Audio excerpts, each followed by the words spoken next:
তো ফ্রেন্ড, আমার পিসিবাড়িটা আমি কোনোদিনও তোমাদেরকে দেখাইনি, তো চলো আজকে একটু দেখিয়ে দিই। আমার দাদার ঘরটা দেখাই, যেখানে আমি বসে আছি। তো চলো। তো ফ্রেন্ড, এটা হলো খাট। এটা অ্যাকচুয়ালি সোফা করা যায়, দেখতেই পাচ্ছ চারিদিকে দুটো ওরকম।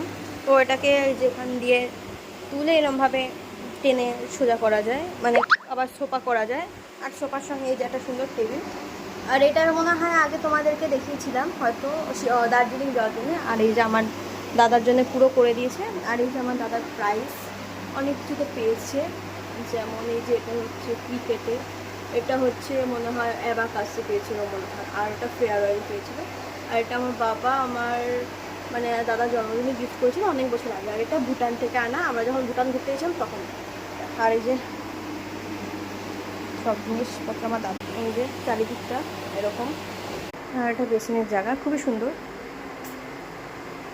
আর এই যে আমার পিসিদের বাড়ি ফ্রিজ, যেটা হচ্ছে আমাকেও দেখা যায় যেখানে। তো পাশের ঘরে আমার দাদা আছে, গেলেই এখন দূর দূর করে আমাকে তাড়িয়ে দেবে।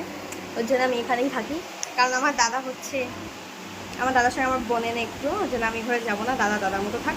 আমাকে 6:30 থেকে ডেকে যাচ্ছে, বোন ওঠ, আমার বন্ধুরা আসবে, মানে আমার দাদার বন্ধুরা আসবে। আমি 6:30 সময় ওর সঙ্গে মারামারি করে উঠেছি, এখন 8:15 বাজে, ওর দাদারা মানে ওই দাদার বন্ধুরা এখনও এসে পৌঁছায়নি। আর এইদিকে আমাকে 6:30 সময় তুলেছে, ওনাকে 7টায় বন্ধুরা আসবে।